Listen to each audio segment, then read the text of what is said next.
To win any gunfight, you make the enemy player peek first.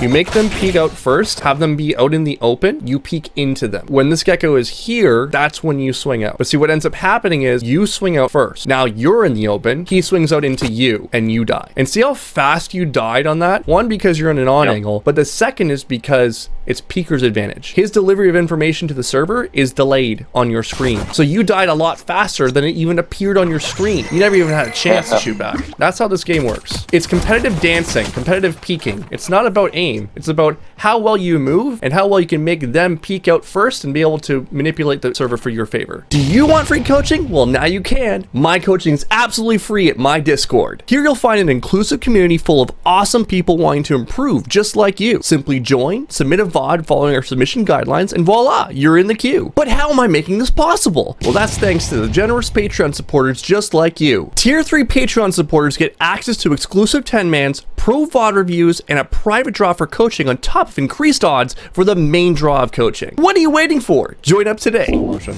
Look at your crosshair placement and look at how close you are to the wall and look at the direction keys that you're holding. Everything wasn't efficient. You look at the mini map, you're like line yourself up and you peek straight out in one direction, you just shoot one bullet. More deathmatch will help you with that. And this could have been nerves a little bit too.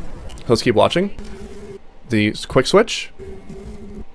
In this one, you're running in a diagonal. So you're holding your W and you're holding your D. You're not just giving them the D here, you're giving them the WD. And when you give them the WD, oftentimes you're going to be peeking this incorrectly. Peeking it slower. See how your bullets are shooting all over the place? Your bullet went to Narnia because you're holding 2 direction keys. So it naturally slows things down for you. If you peek this with more efficiency, it's a lot easier. Right? A lot of people think they have to take 50-50s all the time, but you have choices, right? You have times when you can peek it. Think about the times when you don't want to be peeked. Let's put yourself into their shoes, right? If they're down in short right now and they swing, where do they want to take the fight? When they're near natural cover. So take a look at this fight here.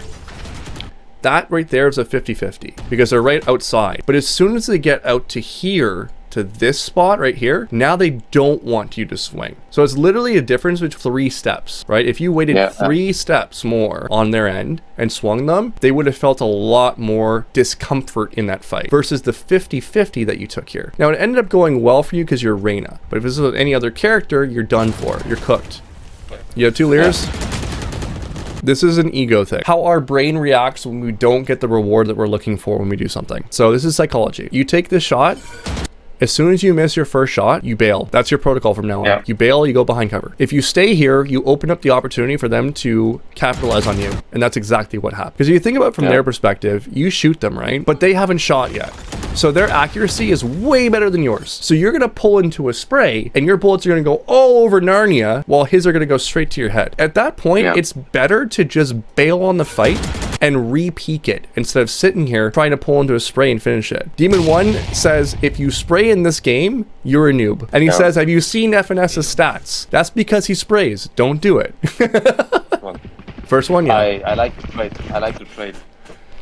Oh my god. How fast are you at dismissing? You better be real fast here. How many people do you hear? Yeah. Listen, I'm crowning out of my ass right because I'm pooping my pants, okay? This is the time where I want you to scream out that there's 5 people pushing. There's 5 people coming through short right now. I don't care how fast you are with your dismiss. I don't like it.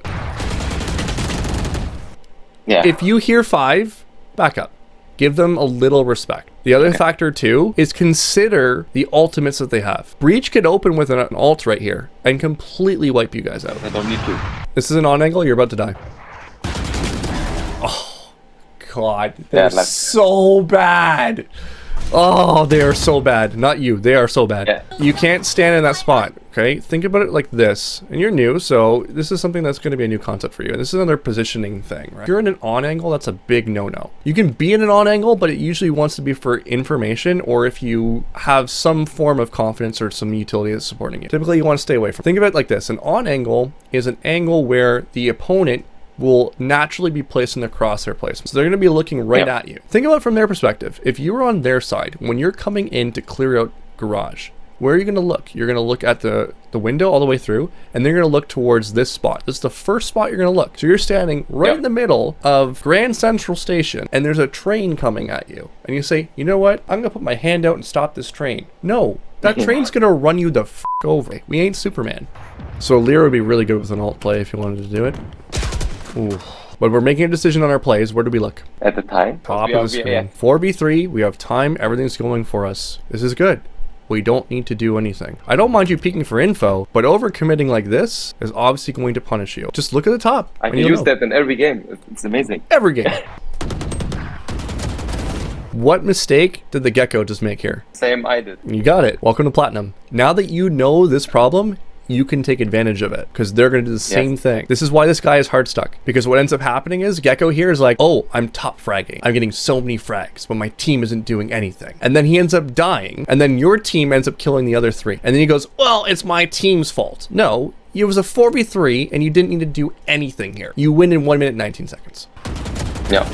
I hope he loses. I hope your team wins this. I'm crossing my fingers, but it's a short VOD, so it's probably not going to be the case. See, look, literally, look at where Gecko is on the screen. Look where Gecko is. Gecko's top fragging. What a surprise. Yes. This is why Gecko is hard stuck in Platinum, because he does that all the time. He gets punished for it, and then he leaves his team. You know, he leaves his 8 and 15 jet to fend for herself. If you decrease your deaths, you will rank up. I would communicate, ask numbers right now. What do we got over there? Okay, you're rotating incorrectly. What we should have done here is we should have filled in for B, because everyone's going to shift over to the left in our case, but to the right, towards C. So you need to go here to make sure that this spot is safe, and then he can rotate to this spot and still look towards this direction. Now, depending on where KO ends up going, you might have to go to garage. But when you go over here, you've now left that spot open. So what ends up happening, you ever had timings where someone just walks through and gets you from behind? Yeah. That's because of this. So you needed to go this way and ensure that this was safe. Remember how I said you rolling over to B site and watching that entrance is very important because you get caught. Well, now there's warning signs going off in my head, because how long has garage been open for? Forever. 10 seconds is an eternity in this game. So all I'm doing right now as you're rotating is I'm saying, oh my god, oh my god, oh my god, oh my god, he could peek you right now from here. Oh my god. Oh, you're aware of it. Good. Oh, look at that. The timing was just right. If he was 5 seconds earlier, you were dead. So I can't remember, did our Sage win that fight against the Breach? Let's see. No, because that was your fight to take. You should have been going into garage and peeking this and fighting him when he's wide out in the open. That's the timing. Had you been going this way, you would have went right here and you would have caught him right here and you would have killed him. Versus now, Sage is behind the 8 ball, gets to that position, and then she gets caught. This is on you. A lot of people will quickly jump to blaming their teammates for poor frags and all that stuff, but they realize that the fights that they're supposed to be taking, their teammates are taking it, and then they lose because of it. Who could enable you in this comp? KO knife. KO knife, sure. Or how about KO flash? Could he pop flash from here? He can throw a flash right here. It's like ping the ground and say, KO, can you flash this? 3, 2, 1, flash it. Boom. It pops right in front of them. You take another fight. GG. Right? You're not going to expect that level of coordination, but you could have asked. You could have given it a shot. KO could have said, Reyna, I'm flashing CT. Go in, go in, go in. Pops out. You can decide whether or not to use it or not. But if that flash goes in, pops in, you get a 3K, you're feeling pretty good about this, right? So this is the kind of play that Ascendant players struggle with. Strawberry Station.